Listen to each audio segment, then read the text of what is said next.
Bahubhaktaya Namaha.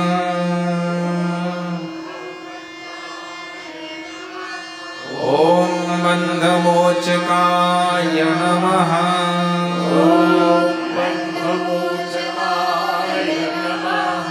Om Brahmanishthaya Namaha.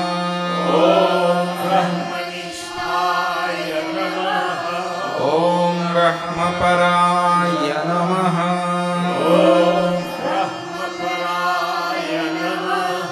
Om Bhayanashanaya Namaha.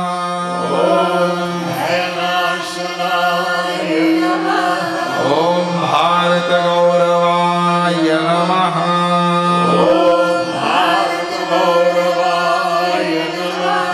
Om Bhumne Namaha.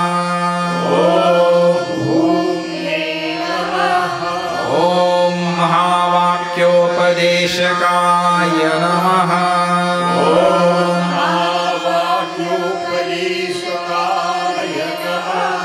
Om Maharshaye Namaha. Om Madhurasvabhavaya Namaha. Om Madhurasvabhavaya Namaha. Madhurasvabhava. This is his name. Madhurasvabhava. Madhurasvabhava means very nature is sweet. Sweet, sweet, sweet. That's why he had diabetes. So sweet that he gets diabetes. And anybody who comes close to him, they will also get diabetes. Really, you have to see his sweet nature. It's amazing. Because Mahatmas don't carry anything. We carry. Oh, Bapre. We don't get hysterical, we get historical. We carry everything from yesterday to today, last year to today, last week to today. We carry big load. That load which we carry from the past, all that poisons our mind. Poison is sweet. How poison will be sweet?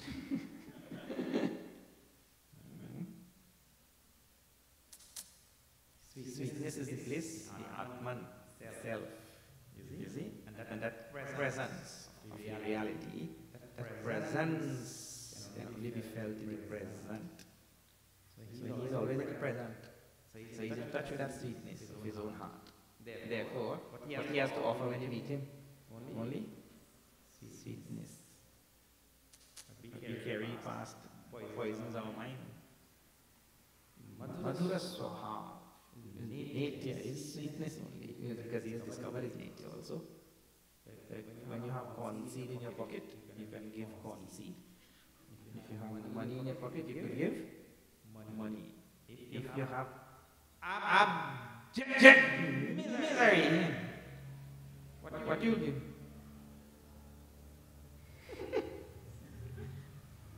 And you don't have to make any effort to give. People just watch. They will just watch you.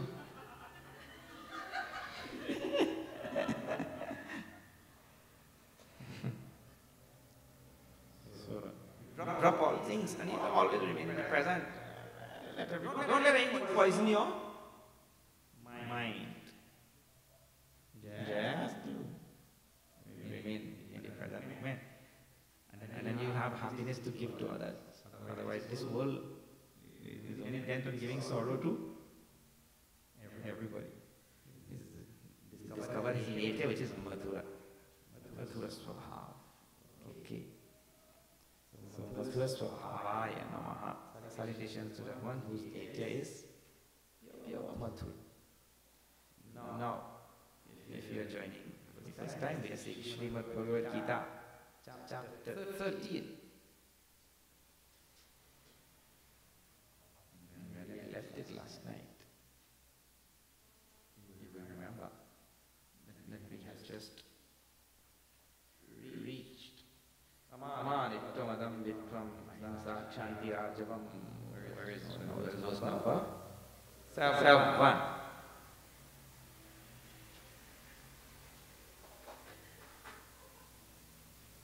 Chant those chant some verses. Shri Krishna Sharanam Mama, Shri Krishna Sharanam Mama, Shri Krishna Sharanam Mama,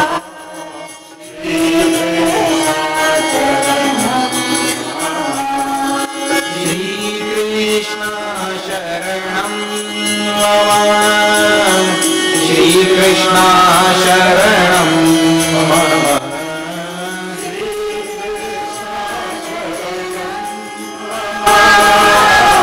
Shri Krishna Sharanam Mama, Amanitvam Agamnitvam Ahimsa Chanti Rajavam,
qualities and things which we should have in our life. And at the end of this list, listen to his word. We have not chanted the verse yet, but see his word. I'll just quote that line. He says, Eta jnanam iti proktam.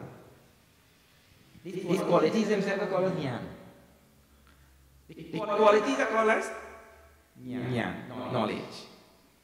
So the idea is, when somebody asks, but how those are qualities, how you call them as jnana? He says because those qualities will lead to jnana. If you don't have those qualities, no jnana.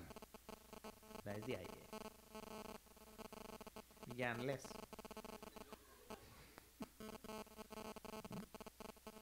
So what are these qualities? Last night we started seeing them. Manitvam, adambitvam. I explained those two already. Manitvam means the absence of boasting. Shlaghanam. Shlaghanam is the other Sanskrit word for that. Boasting. And some people don't boast. They don't say anything, but then they show off. That is dambitvam. Dambhitvam. So the next quality which is given, adambhit. In Sanskrit, many things, not all words. When you put a in front, it will reverse this. Reverse the meaning of the word. Not all word. You have to be careful. You have to learn that. Like man, you can say a man. A man means a man. Here, amanitvam in Sanskrit, it will work, but if you're trying to do that in English, that will not work. The absence of man or the absence of dambha.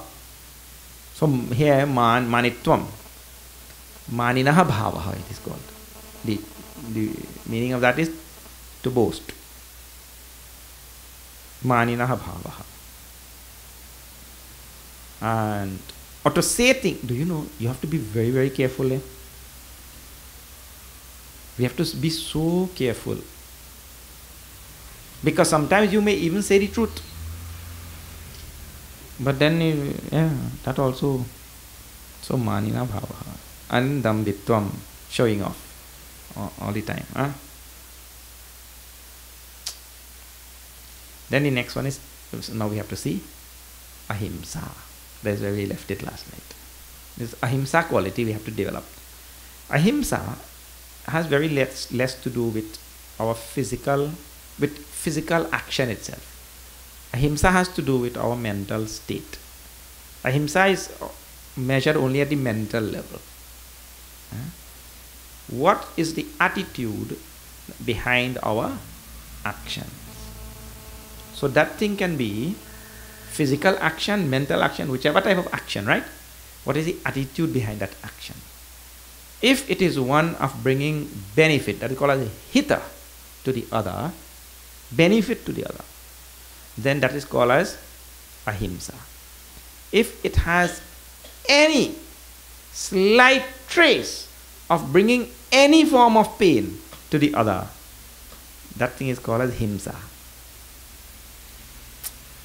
That may not be physical pain, that might just be some mental pain. Do you know, I'll show you how subtle these things manifest. There are some people who get a thrill in bringing bad news. Now the whole media and all of that, does everything work like that? Good news they will not bring. They only like to bring bad news. So when you get it, you shock somebody. To like to shock him. Yeah. So if your intention is to shock somebody, that is himsa. So I'm telling how himsa manifests at so many different levels in our personality. And so many subtle ways. We have to be very, very vigilant and careful. Apart from, physical violence, wanting to kill somebody, beat somebody, strike somebody, bring pain to somebody. There are people who, in this world, there are all types of things that we have passed through as a civilization, as a species. So many different things we have passed. We have heard of so many different types of ploys and plot, and some people plotting to wipe out a whole. Just yesterday, day before yesterday, some fellow got 40 years. He already 70, 75 years, and he get 40 years jail for crimes against humanity. How many people he killed? And there are people who are just bent on killing. And it's that's what's called with some motive, intention to kill. That they call himsa. There has to be intention to kill. The law also recognizes this exact same thing. The law recognizes exact same definition we have for himsa. If it was your intention to bring hurt or to bring pain or to bring death, if the intention was there, then you're culpable. If there was no intention, you're not culpable. So this is the same definition we have for himsa and ahimsa. You see? If you have intention to bring pain of any type, you're culpable of himsa. This is himsa. If you didn't have any intention, no, see, some cases are very difficult. You pay attention to this thing. If you eat your banana and you throw the peel on the pavement without intention, unknowingly, no intention, just by a sleight of hand, banana peel on the pavement. And Mr. Rama Swami coming on the road in the morning time. And he slip on the banana peel and he break his spine. That is himsa or not himsa?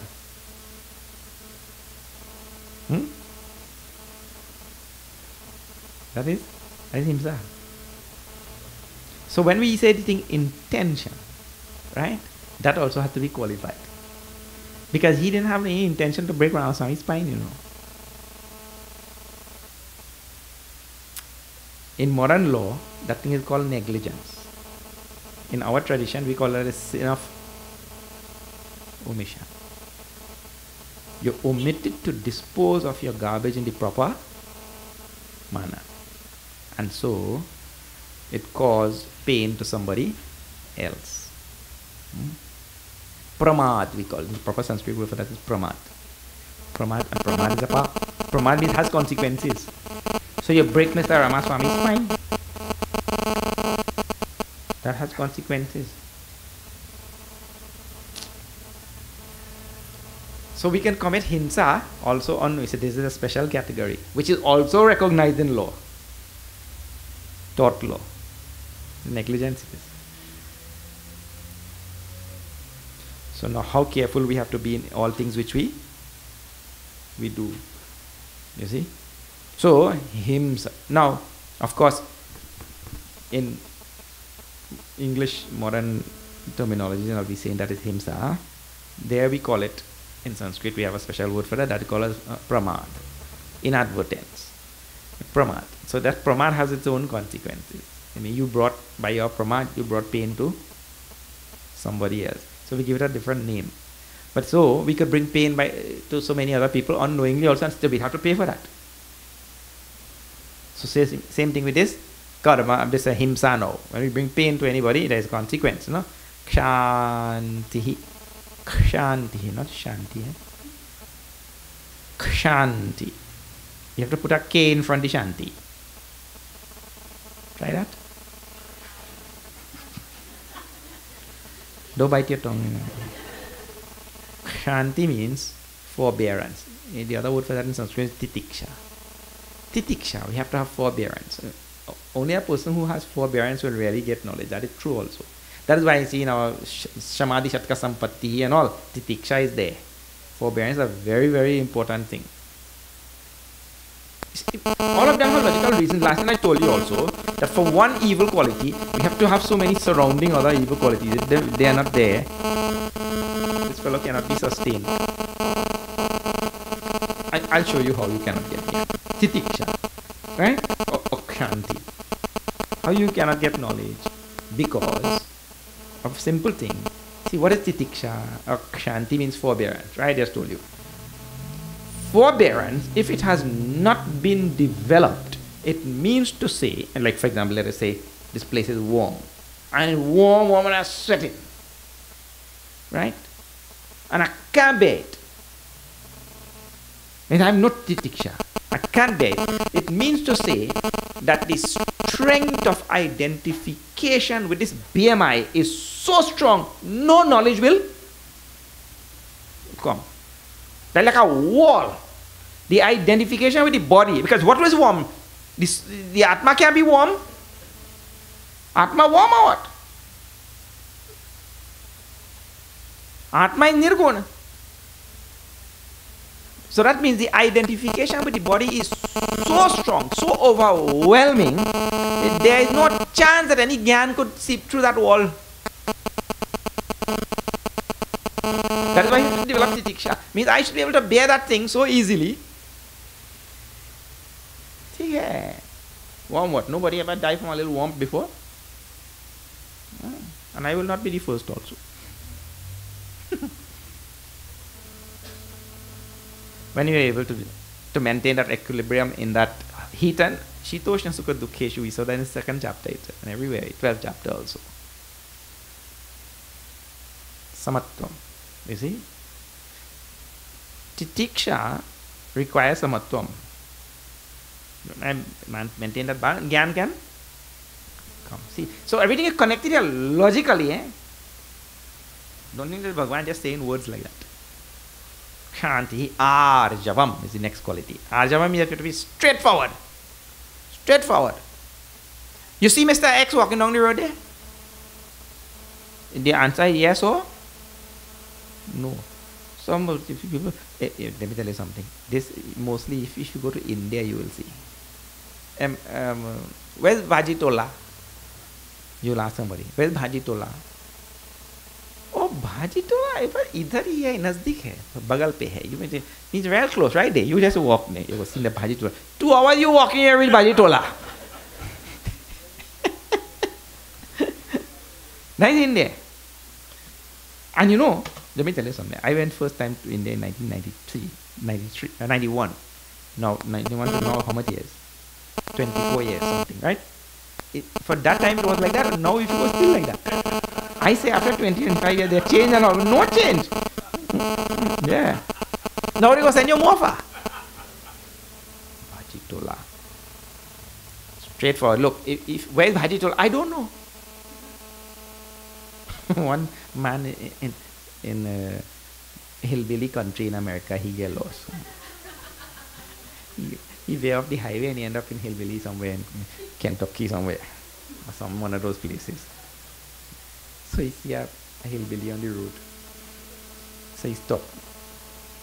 He asked the hillbilly, where does this road go? That hillbilly, I don't know. Acha, where does this road come from? I don't know. Tell the hillbilly no. He said, you don't seem to know much, do you? He said, no, I'm not lost. Straight and smooth or not? Eh? Straight and smooth, man. Good to go. He know this, he know that. Clear Italian. And he know he's not lost. Straight. Arjuna was straightforward. So Arjuna's name comes from this Ruj. Ruj dhatu it is. Arjavam. Very straightforward. Black and white. That's a good type of thing to have. Eh? Because indecisiveness in a personality is always in the middle there. The best, the more you can become black and white in your mind, better. Is this or is this? But that means you are more intellectual. Because mind is defined in the Shastras as sankalpa vikalpakmakaha manaha. Sankalpa vikalpatmakaha manaha. It means to say you are in the state of mind when you are jumping from this side to this side. This side to this side. That equals a mental person. And if you only jump in one side, he's called sentimental.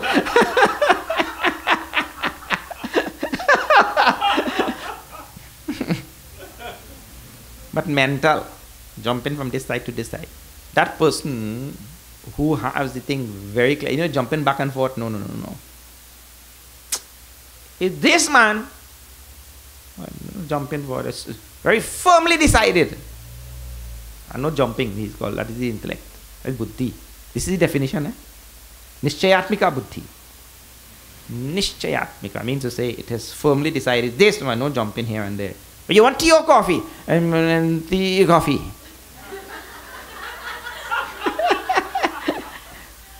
Here no. One man get more smart. You want tea or coffee? Yes.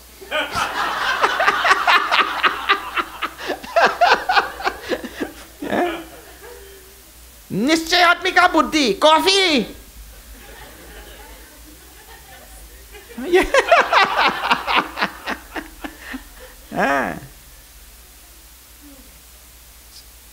So by practicing this arjavatvam,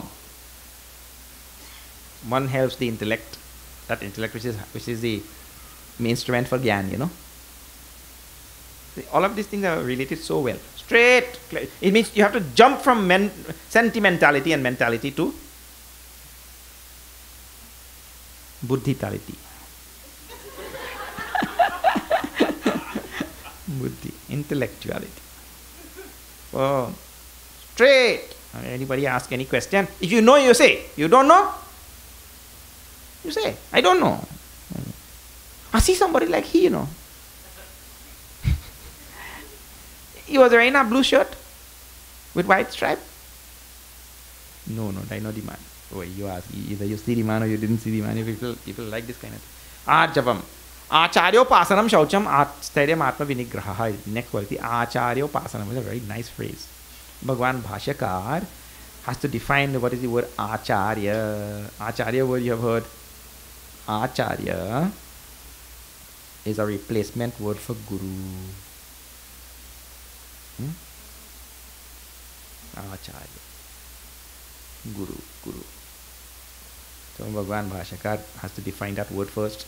He says, Moksha sadhana upadeshtuhu iti acharya.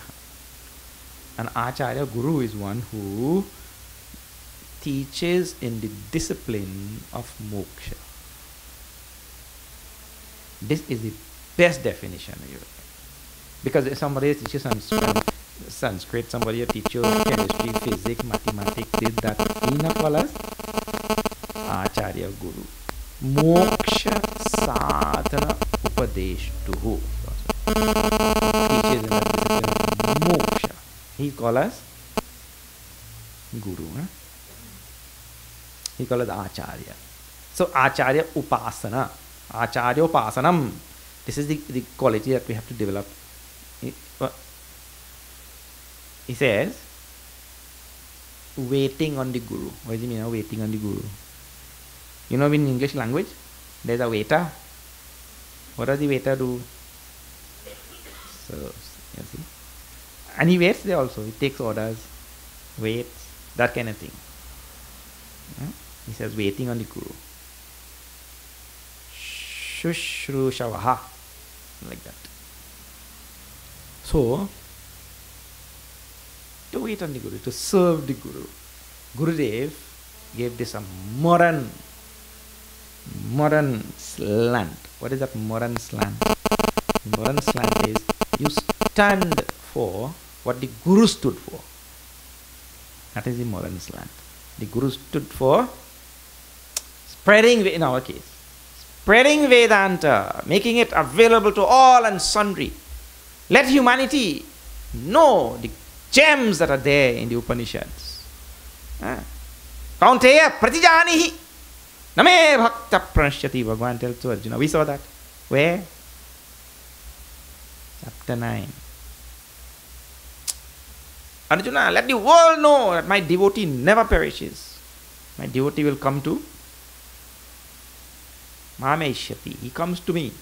So to teach the world is to teach the world knowledge, to spread this knowledge to all and sundry, without fear or favor, as they say, without discrimination, to all and sundry.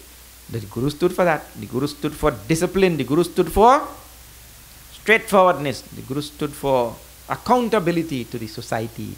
The Guru stood for so many things. To stand for those same things, that also Gurudev's explanation of Acharya Upasana. Otherwise, literal meaning Acharya Upasana means waiting on the Guru. Disciples do that. So, Acharya Upasana. Shaucham. Bahirantar. Shuchihi. Shaucham. Bahirantar means, Bahi means outside. Antar means inside. Bahirantar. Shuchihi. Purity outside as well as inside. Means body and mind. That is called Shaucham. Steryam Atma. Steryam Atma means firmness. This firmness of mind. See, that and Arjavam, they go together. Firmness of mind. On what? The path of moksha, Bhashyakar says. Moksha marge. Moksha marge means you should not let anything pull your mind away from the path of moksha. Otherwise, some little thing. Go on. Let me tell you something. People only wait for a little excuse to leave moksha marga. Sunday morning satsang. Some friend only had to pass before the satsang. Some friend had to pass before the satsang. You go in Marcus Beach, boy. Yeah? Then you tell them, "Way, boy, all come in time, you know."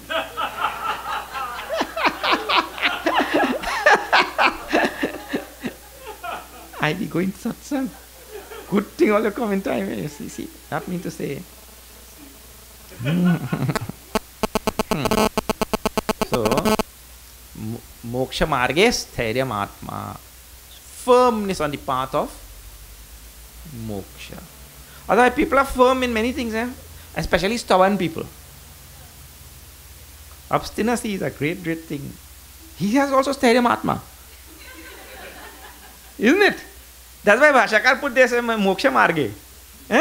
This fellow has stairyam atma. Man, nothing can move him. Motilal Monan can move him too.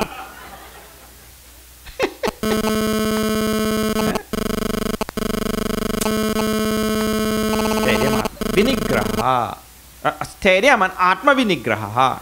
That whichever way you want to put that. Stairyam atma vinigraha. Vinigraha means not holding on to what bhasha, what our self-control. Yeah. And stairyam atma. There's what's called dehali dipanyaya. Dehali dipanyaya means the word atma comes in the middle, right? Like a lamp on the threshold of the door. It gives light inside the house and it gives light outside the house. So atma comes here. Stairyam atma means firmness of mind. And here, atma vinigraha, control of the atma, control of the self. So the atma word will take on the meaning of mind, which can go this side or this. Now how you go say that in translation? In translation, you have to put atma with one of them. Isn't it? You can't explain the Dehali Dipanyaya in translation. So, control of all the senses. And then Indriyartheshu Vairagyam. Indriyartheshu Vairagyam means detachment from all Indriya Artha. Indriya Artha means all worldly objects. All objects of the world. And here we refer to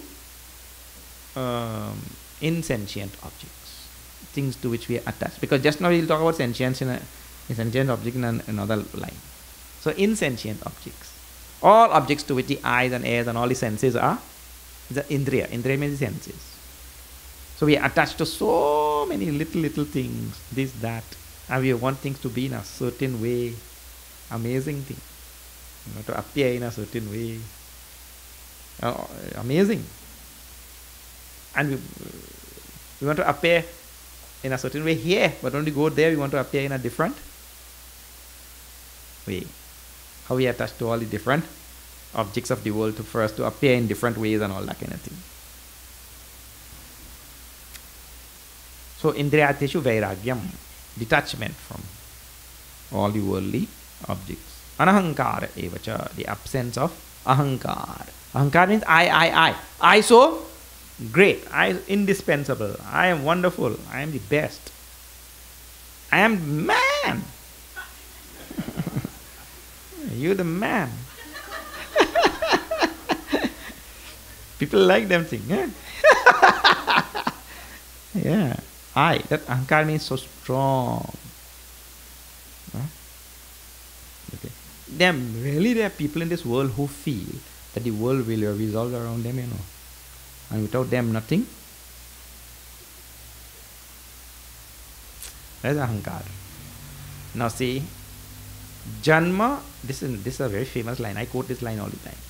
Janma mrityu jara vyadhi dukha dosha anudarshanam. This is Bhagavan Bhashakar also goes to work very nicely on these lines.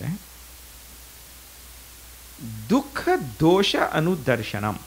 Dosha anudarshanam is one of the most powerful methods of sadhana, of tool in sadhana in Hindu spirituality. Dosha darshanam. Dosha darshanam means seeing the defect in all the things which you enjoy so much in life. Seeing the defects means see through the things, not to become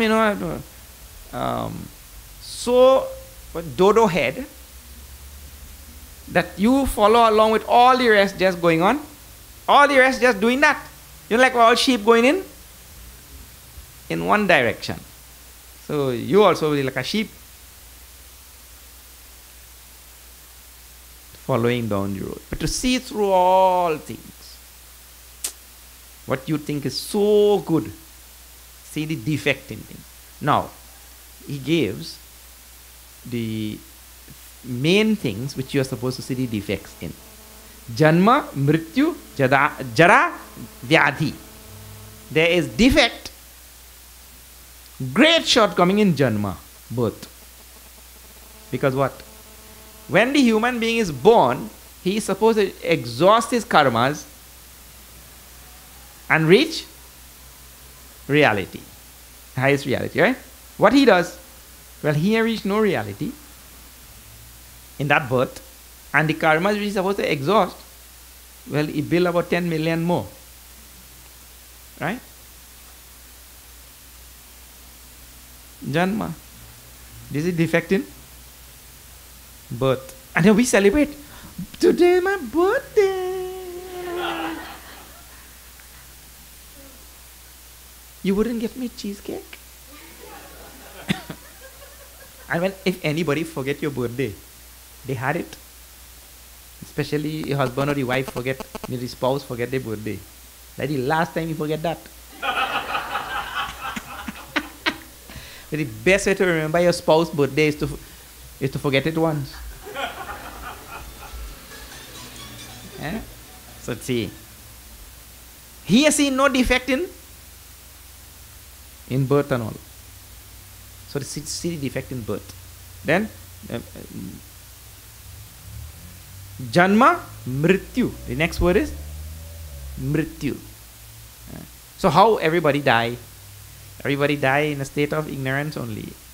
We're supposed to die enlightened. We all die in a state of ignorance. And so therefore we come back. The other thing is to see the defect in death. Meaning to say, to see that in life everything is fraught with death. Everything. Therefore, throughout his Gita, Bhagavan describes this sansar as Mrityu sansar. We just saw that in one previous chapter. Chapter 12. Mrityu samsara sagarat. The sansar is described as Mrityu sansar. The sansar is characterized more by death than by life. So to see that death surrounds me, I am from all sides marooned by death. Body dying, mind dying, intellect dying, limbs dying, sense organs there dying, mother dying, father dying, children dying, neighbor dying, dog dying. Some people are crying when their dog die. They make funeral and things. One man called the church. He asked the pastor, he said, my dog died. All you do funeral for dog? That pastor get vexed. You call a pastor for me busy schedule and this and that to do a funeral for a dog? We don't do funeral for a dog.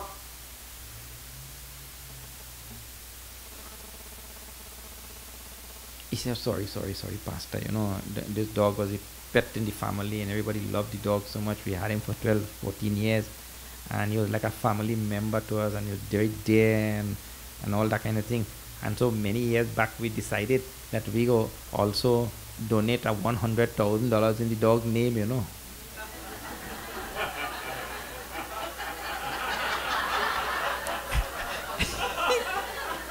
He said, but you didn't tell me your dog is a Christian?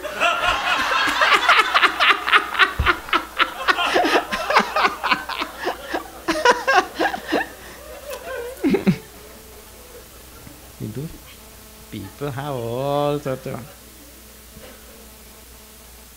Anyway, the sansar is character, because the dog will die, everything will die, the tree dies, everything, huh? All our senses, they die away. Slowly, all things die.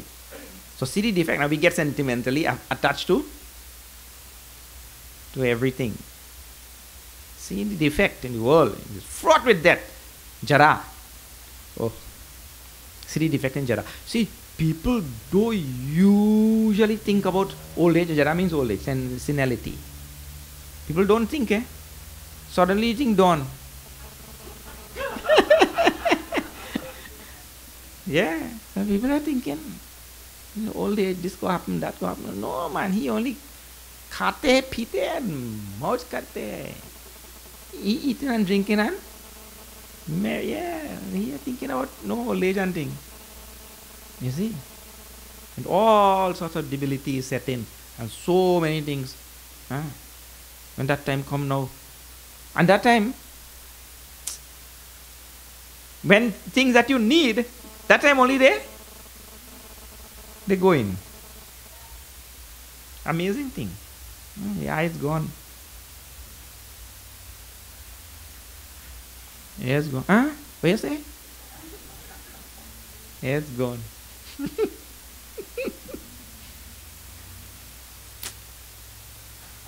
Teeth gone.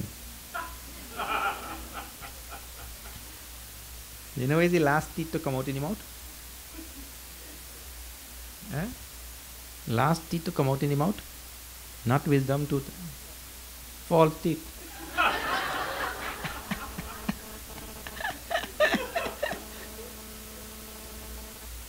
Everything gone. Jara.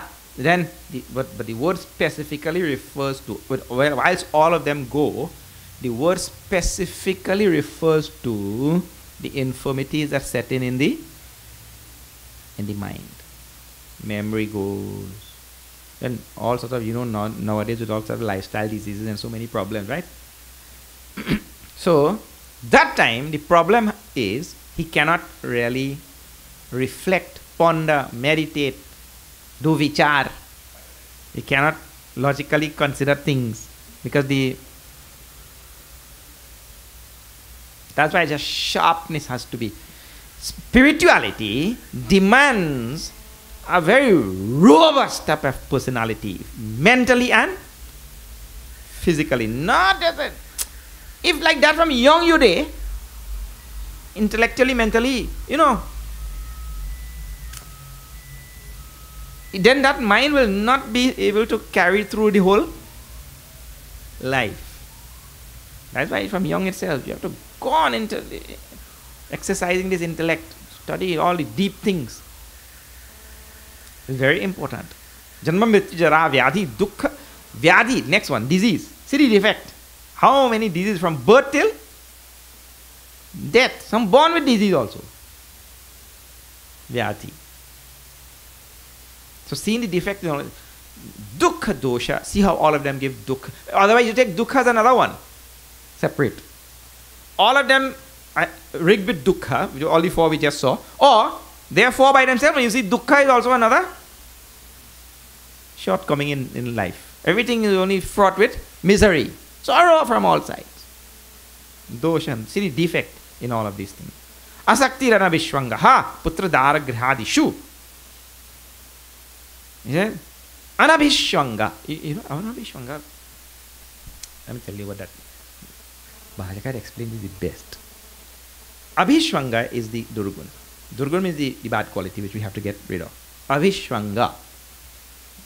Say that? Abhishwanga, yes. So what is that quality? Abhishwanga is, let me explain that to you.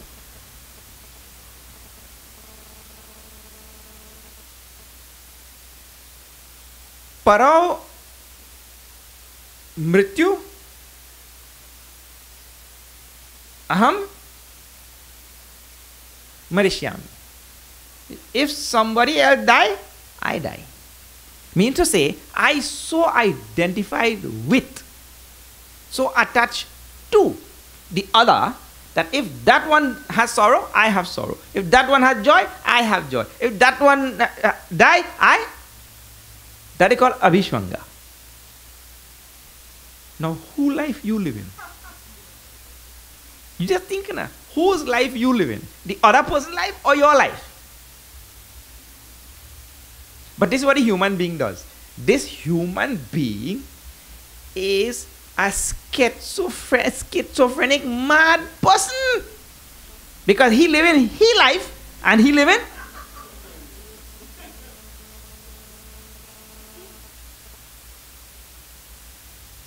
And everybody is meant to bear their own sorrows. But the other person has sorrow. Oh, beta, if you go, I will go.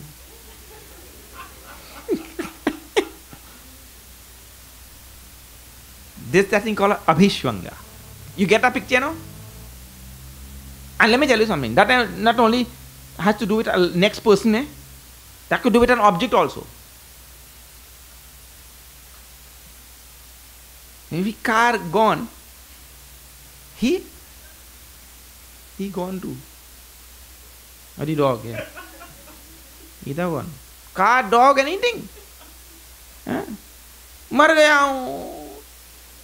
I dead.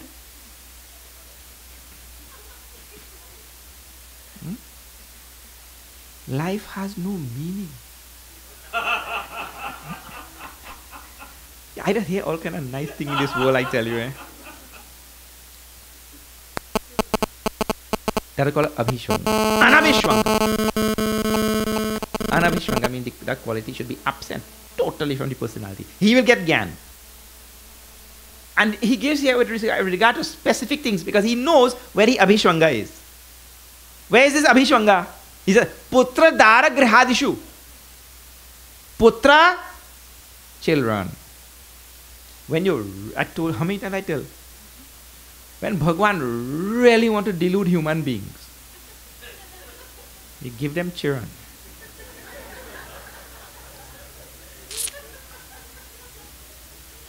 Take that!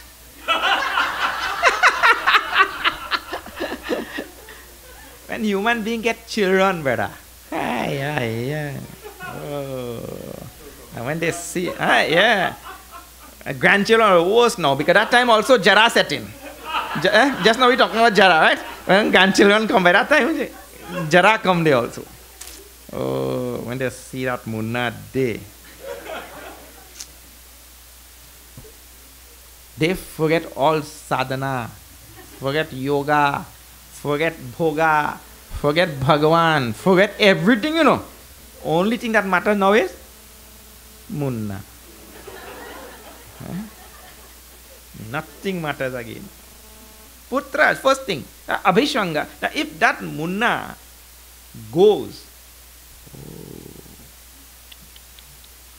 and it was a simple thing. Just now in Janma, understanding that Munna was just now somewhere in China or Argentina. Last week. This week? Yeah. No relation to you. He's related to you just like every other jiva is related to you. No relation whatsoever. More than any other.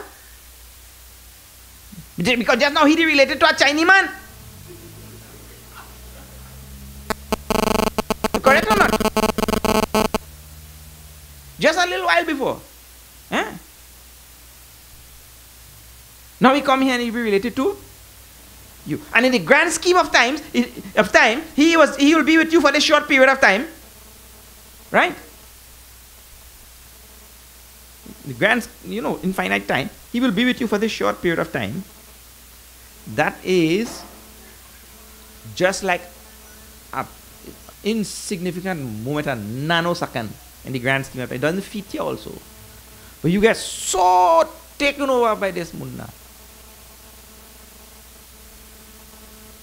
Defect in Janma. Janma dosha anudarshanam.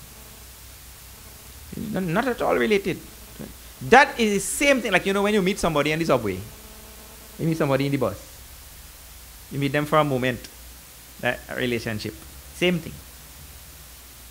In the grand scheme of things, that is same thing. But you see that delusion that comes in there, Avishwanga that comes in there, Putra, Dara. Dara means wife. Look here. You never see this woman in your whole life.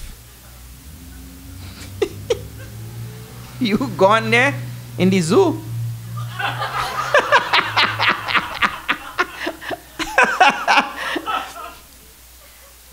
You gone in the zoo there. She watching the panda bear. And you watching the panda bear. Then after all you're done, what the panda bear? All the wachi chora no. Dara.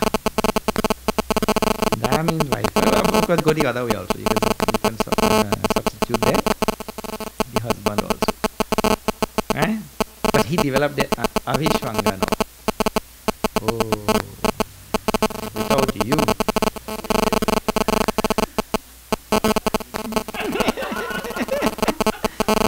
Yeah. See how all things wonderfully in Shastra is given. You never know this person. How some that Maya, Moha, delusion comes in there, takes you over, head over. You go, I go.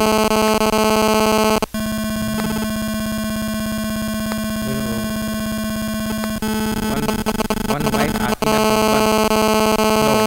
No, one girlfriend asking her boyfriend.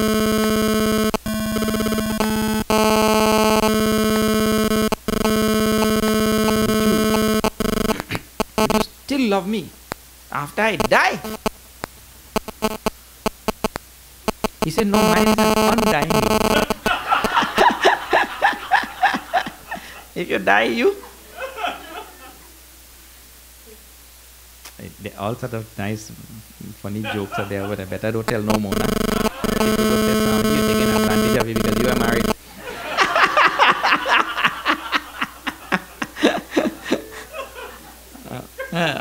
You could talk because you are married, like that. Dara, grihadishu. And you see, grihadishu. So Bhagavan is giving the important ones first. You see, children, wife, griha, house. Avishwanga, if that house burned down. So house. And then adishu, ityadi means etc. But he knows the one that people have. Avishwanga. So, anavishwanga, with regard to these all things. Nityam cha samachittatvam ishtanishtopapatishu. Constant equanimity of equanimity or equanimity? Equanimity of mind with regard to ishta and anishta upapatti. Ishta means desirable. Anishta means undesirable. Upapatti, acquisition. Equanimity of mind with regard to the acquisition of desirable or undesirable. Because life is like that, we will get desirable as well as undesirable. So equanimity of mind, this quality we dealt with elaborately in previous chapters already. Then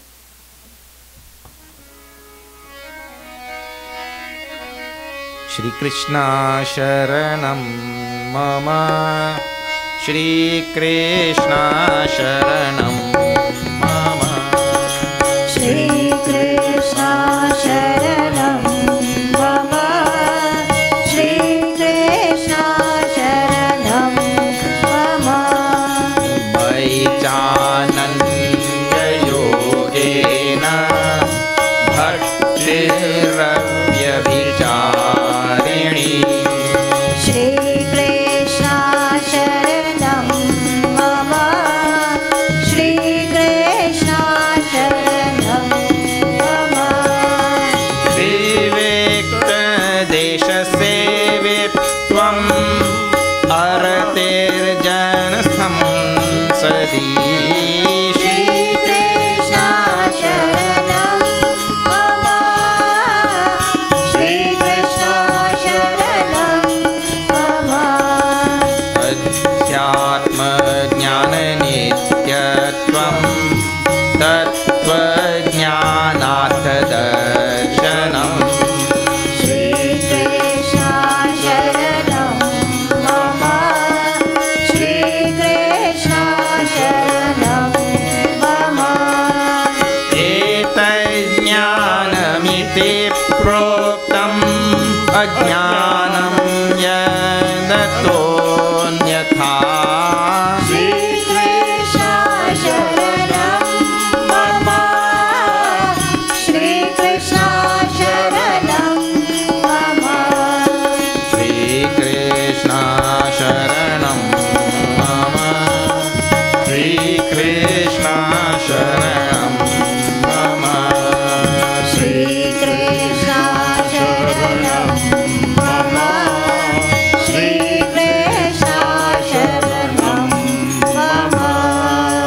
Chananya Yogena Bhaktiravya Vicharini, unflinching, unwavering, single pointed devotion to me only, Bhagavan says. That is also pre-requirement for Jnana, see? Devotion is a pre-requirement for Jnana. That's why Karma Yoga, Bhakti Yoga, then Jnana Yoga. We don't have devotion for God, for reality. Reality will be described just now. The indescribable will be described. Anadimat Padam Brahma, just now it's coming. But Maicha Ananya Yogena, devotion towards me, in what form of devotion? Not seeing me as different from yourself. Don't see God as different somewhere in the sky, somewhere in some other loka, somewhere in some other place, We always think God is in the temple. Human beings have this very strongly embedded in them. God is in the temple, in the church, in the mosque, here, there. We think God is only there. Bhagavan says in 15th chapter, I in your belly digesting the food. Listen now. Bhagavan says, I am in your stomach digesting the food. Am Vaishwanaro Bhutva Praninam Deham Ashritah Prana Panasamayutta Pachami Annam Chaturvidam. Pachami Annam Chaturvidam. I am there digesting the 4 types of food in your stomach. But here is human being now. See, I'll show you how the delusion and ignorance. He eat all kind of meat and thing, right? And nothing fall into Bhagavan's head. And that same fella, when he telling, let me go satsang.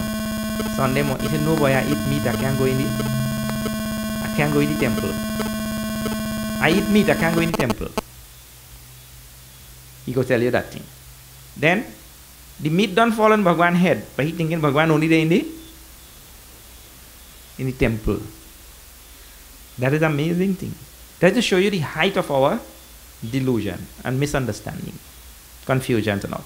So, Ananya Yoga means remembering constantly that Bhagavan is part and parcel of us. Now that is extraneous to the human experience. No, by no means. Part and parcel of everything that I am. Ananya Yoga, it is called. Bhakti Vyavicharini, unflinching devotion to such a Lord. And the next line is my favorite line. I quote it also many times. Vivikta Desha Sevitvam Aratir Jana Samsadi. Vivikta Desha Sevitvam means a true seeker, a true spiritual seeker will relish repairing to a place of solitude all by himself. Aratir Jana Samsadi. And eschewing, relinquishing, and not taking delight in crowds and people around this one, that one. Leave me alone, please. Now. Swamiji are going. Okay, I will see you next week. Thank you.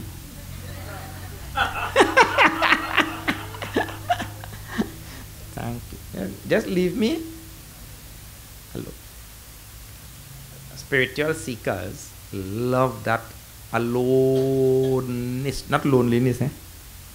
Loneliness is symptomatic of some deeper problems. Loneliness is something else totally. Aloneness, solitude.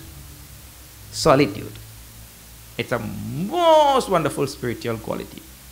If you can subsist by yourself and keep your own company, that is best. And Gurudev used to say, if you cannot keep your own company, please don't inflict it on others. Because your company is so reprehensible even to your own self and you want to impose it on others. No. First you have to learn to be good company to your own self. Then people will. That's why see Madhura Swabhav. See, Madhura Swabhav is what today. His nature is sweet. Because he is good at his own company. Now when that nature has become, you're a good friend to your own self. In 6th chapter we saw. Uddared atmanatmanam. Natmanam avasadaye. You are your own friend and your own enemy. So you have to be a good friend to your own self. And so the quality is Vivikta Desha Sevitvam. Loving to repair to a place of solitude all by yourself. Aratir Jana Samsadi. See, Rati Jana Samsati means that I love the company of other people around. When people come to visit me, oh, I'm so happy all you come. Sit down, sit down, sit down. A whole day lonely, good all you come. That is Rati Samsati. Aratir Jana Samsati means to say he doesn't relish other people invading his space. And now we are not talking about selfish space. We're talking about sadhana space. Sadhana space means what? When I'm by myself, I get an opportunity to reflect on, keep my mind on, do vichar, and sadhana and all that. And they come,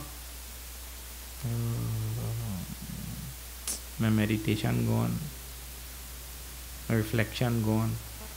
Because what they start talking about nothing. Aratir Jana Samsati. Adhyatma Jnana Nityatvam. Tattva Jnanartha Darshanam. He said that true jnani, true yogi, seeker, sadhaka, adhyatma jnana nityatvam. Constantly is reflecting. See this now because he's by himself. In the previous line. Hey, constantly reflecting on adhyatma jnana. See, I was just telling you there are so many types of jnana in this world. Adhyatma jnana means jnana of the adhyatma, the indwelling self. The indwelling self. That is what he's reflecting on all the time. Nityatvam. Constantly.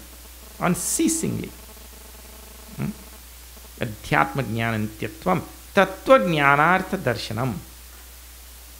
And all the time reflecting on the philosophical ideas of the reality which is given in Shastras. Or dwelling on that only. Tattva jnanartha darshanam. That's where his attention is. Etaj jnanamiti prokya. Remember I quoted this line for you. This is jnana, he says. This is called as jnana. But those are all the qualities to develop. He said, those qualities, if developed, will lead to jnana, knowledge. Knowledge of the self. Tattva jnana, which has just been spoken about. Will develop the quality. Ajnanam yat ataha anyatha. What I have just told you is jnana. What is ajnan? That is something else he says. Anyatha. That is the next, in Trinidad language you say, that next story by, yeah, that's the exact thing in Sanskrit. What I just told you is jnana. What is ajnan? Well, that is the next story by itself. This is how you say that in Sanskrit. What? Ajnanam yadato nyatha. Ajnana is the next story all by itself. It means ignorance. What I just told you was knowledge. Now, in the next verse, he starts now to talk about this reality. I told you he's going to try to describe the indescribable. Correct. Now see Bhagavan, how wonderful. Shri Krishna Sharanam Mama. Shri Krishna Sharanam Mama. Shri Krishna Sharanam Mama. Shri Krishna Sharanam Mama.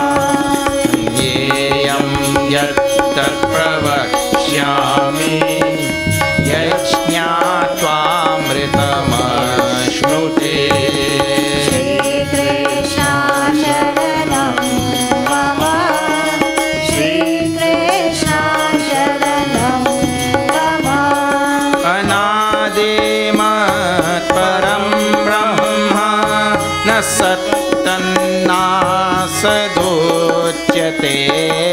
Shri Krishna Sharanam Mama. Shri Krishna Sharanam Mama. Shri Krishna Sharanam Mama. Shri Krishna Sharanam Mama. Shri Krishna Sharanam Mama. Shri Krishna Sharanam Mama. Nyayam yattat pravakshyami. That name in Sanskrit means what ought to be known. Now see, this word is there in Sanskrit, right? What ought to be known. That which ought to be known. And when we use that Jnayam word in Sanskrit, all over the Upanishads and this Bhagavad Gita, like Jnayam word is only pointing to one thing. It means to say, I may know this thing, I may know that thing, I may know chemistry, physics, biology, mathematics, geography, history, and POB and whatever, right? I may know, but that doesn't qualify as what ought to be known. That is optional. But what is not optional for a human being is that thing which ought to be known, which we saw it in 4 chapters of Tad Vidhi. You must know that reality. Tad Vidhi. That means that reality. So he says, Jnayam, that which ought to be known.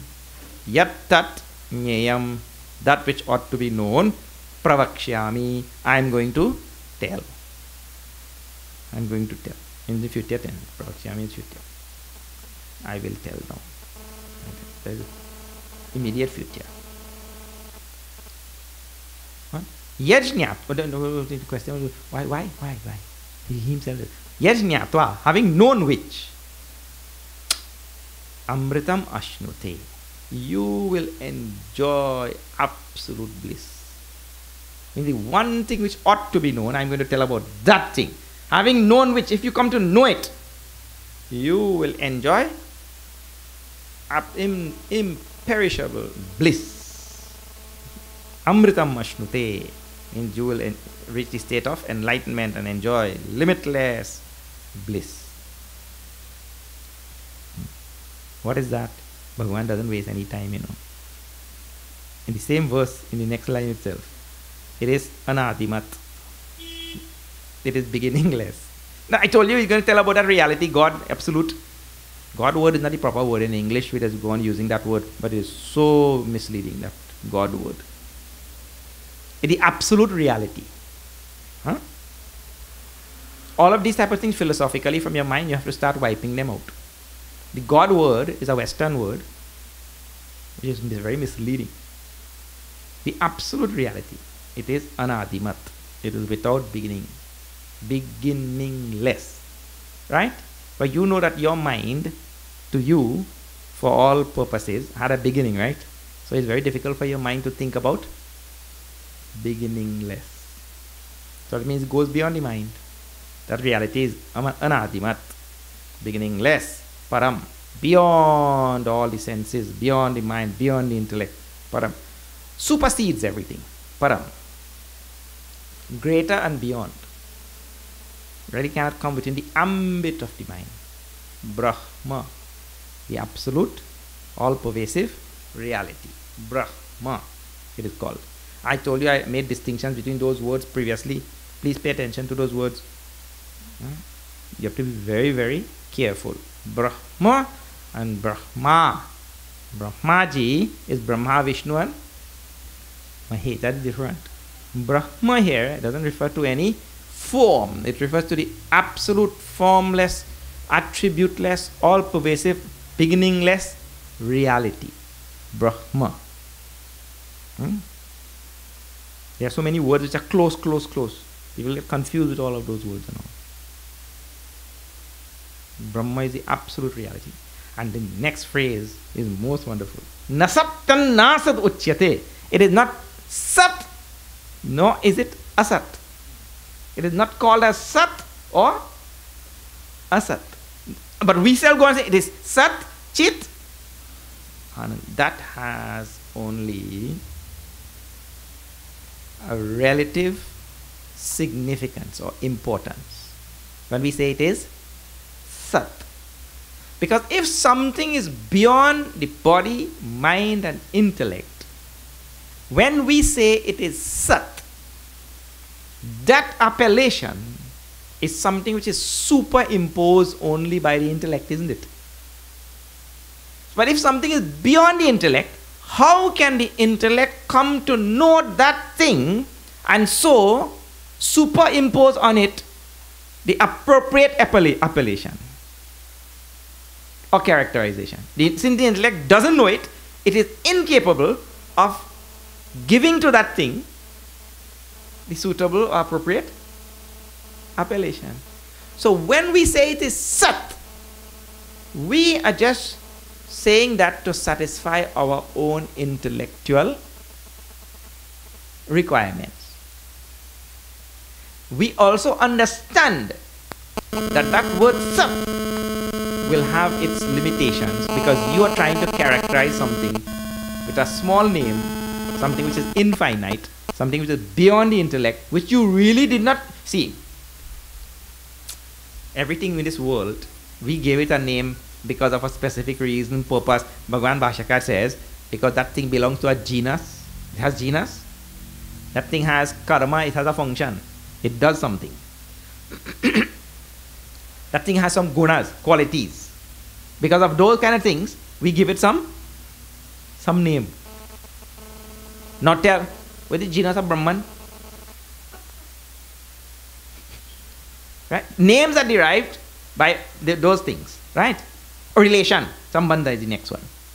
Those 4 things, which I just told you.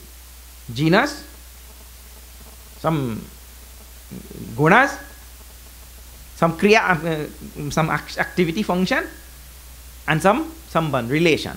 Based on those 4, we superimpose names. Now, Brahman is related to what? Who? He belongs to what genus? What is kriya? What does he do in his pastime? Akarta is, isn't it? Akarta. And gunas is attributeless, nirguna. So now how you call it Sat? How you gave it a name then? Like cow, right? Cow among animals, this is one. It's a genus, right? So like you got named cow because of that genus. Brahman is beyond all of this, he says. No, but so when we say Sat, that means to say, oh, you are just putting some name so that you could carry on your intellectual reflection and pondering and all that kind of thing. Therefore, Bhagavad Gita is there to remind all of us, hey, you conveniently call it Sat, that is no problem. Conveniently. You know, they do this in mathematics all the time, eh? In mathematics, they assume X to be such and such thing, isn't it? Assume X to be this. Because you want to continue the mathematical solution, problem, they want to solve it. So you assume X to be, and in some discipline they assume everything.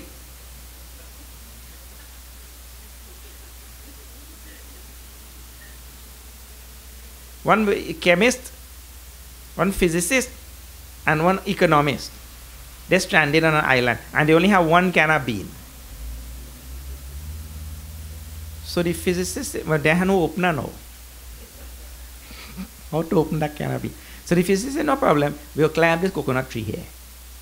And we put a stone below, and we'll drop it from that height, you know, from that height, and the gravitational pull, and the speed will come down, and not necessarily. So, I said, all this type of thing, they assume just so that you could continue with the, the chart and the graph and the other things being equal. You assume that this being equal, they stay constant. So here, just to continue our spiritual sadhana and take the intellect in the right direction of dissolution. What direction? Dissolution. The intellect has to be dissolved. It is easily dissolved with words like Sat, pure existence. Because if you think, pure existence is also an intellectual concept only that you have in your head. And so you are saying Brahman is pure existence. That is a convenient characterization that brings the intellect closest to the point of dissolution. But the truth of the matter is given in the 13th chapter, and it comes also in the Upanishads everywhere. It is neither Sat nor Asat. Means existence nor non-existence. It is in a category all by itself, which is uncharacterizable, if there be such a word. That is the raw truth of Bhagavad Gita. You understand it or you don't understand it. Ya pashyati sab pashyati. He who sees, see. And if you don't understand it, I keep telling you, don't worry. Because you are going nowhere. Bhagavad Gita is going nowhere. Bhagavan is going nowhere. Everybody still? Right. So don't worry about it at all. Everybody will understand it in time only, by grace of God. Okay. Now we shall end